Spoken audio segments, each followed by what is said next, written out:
ان کے پاس حالات عرب حرب و سرب نہیں، کچھ نہیں، لیکن میں نے 313 میں سے کسی کی آنکھ میں زندگی جینے کی تمنا تو دیکھی نہیں ہے۔ سب کی آنکھوں میں مجھے شہادت کے جلوے نظر آ رہے ہیں، اور میری بات مانو تو یہاں سے چل لو، ورنہ ان میں سے ایک کو جب تک مار نہیں لے گا تب تک ختم نہیں ہوگا۔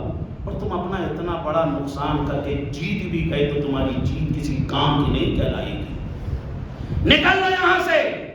ابو جہل نے اس کو چپ کیا، کہا کہ نہیں، ابھی رات بھر جشن چلے گا، لڑکیاں ناچیں گی، شراب و کباب کی محفل ہوگی، اور کل صبح ہم ان کو دیکھتے ہیں۔ عزیزان محترم، اب جو دوسرا دن آیا، صفیں لگی، جمعے کا دن تھا، 17 رمضان، اور جو ہے سحور کا وقت۔ اب جو ہے وہ جو ابو جہل سے عتبہ کی انبن ہو گئی تھی نا، تو عتبہ نے کہا پہلے ہم ہی جائیں گے میدان۔ عتبہ آیا، اور اس کے بعد شیبہ اور ولید، 3 لوگ جو ہے میدان جنگ میں پہنچے۔ یہ ٹاپ کے سردار تھے، کوئی رستم عرب تھا، کوئی جو ہے بہت اپنے فن کا ماہر تھا۔ جیسے ہی پہنچے، آقا کریم نے 3 انصاری صحابہ کو بھیج دیا، جاؤ ان کا مقابلہ کرو۔ جیسے ہی آئے، وہ کہنے لگے، عتبہ نے کہا تم کون ہو؟ انہوں نے بتایا ہم انصار ہیں، مدینے کے رہنے والے ہیں۔ کہا کہ تمہارا ہمارا تو کوئی جوڑ ہی نہیں، تم کھیتی باڑی والے آدمی ہو۔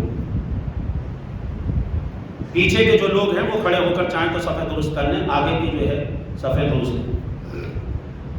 کہا کہ تم کھیتی باڑی والے لوگ ہو، تم تو ہماری ٹکر کے ہی نہیں، تم سے کیسے مقابلہ کریں گے، چلو جاؤ۔ اور کہا گیا اے محمد صلی اللہ علیہ وسلم ہماری ٹکر کے بھیجو جو ہماری لیول پہ ہوں۔ آپ دیکھیے، غرور دیکھیے، گھمنڈ دیکھیے، اہنکار دیکھیے۔ جیسے انہوں نے کہا ہماری ٹکر کے بھیجو، آقا نے فرمایا قم یا علی، قم یا حمزہ، قم یا عبیدہ۔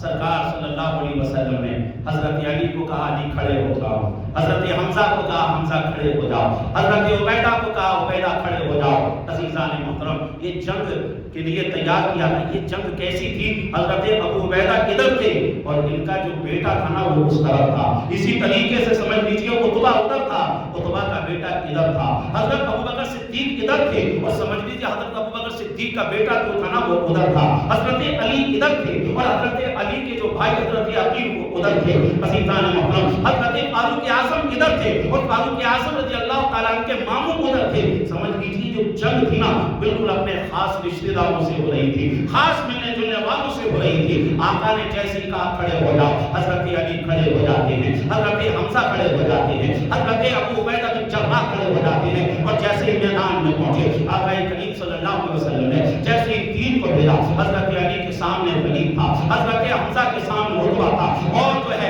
عتبہ تھا، اور جو شیبہ جو تھا وہ حضرت ابو عبیدہ کے سامنے تھا۔ حضرت علی نے ایک ہی بار میں سمجھ لیجیے اپنے سامنے والے کا کام تمام کر دیا۔ حضرت حمزہ نے بھی اپنے سامنے والے کا کام تمام کر دیا، اور حضرت ابو عبیدہ سمجھ لیجیے ان کے پیر میں چوٹ آ گئی، ان کا پیر زخمی ہو گیا، پھر ان دونوں نے اس کا بھی کام تمام کر دیا۔ اور اس کے بعد حضرت ابو عبیدہ کو جیسے سرکار کی بارگاہ میں لے کر آئے، ان کو ایسا لگا کہ اب میں بھی شہید ہو جاؤں گا، لیکن میرا بھی انتقال ہو جائے گا، لیکن میں میدان جنگ میں سامنے والے کے وار سے شہید نہیں ہوا۔ وہ کہنے لگے یا رسول اللہ علیہ الصلوۃ والسلام، مجھے ایسا لگ رہا ہے سرکار اب میں بچوں گا نہیں، مگر سرکار یہ تو بتاؤ کہ اللہ مجھے شہادت کا ثواب عطا فرمائے گا، کیا اللہ مجھے شہیدوں میں کرے گا؟ آقا نے ارشاد فرمایا، کیا فرمایا؟ سرکار فرماتے ہیں اشہد انک شہیدا، اے ابو عبیدہ میں تمہیں خوشخبری دیتا ہوں، میں تمہیں گواہی سے تمہاری گواہی دیتا ہوں کہ تمہیں اللہ تعالیٰ شہادت کا مقام عطا فرمائے گا۔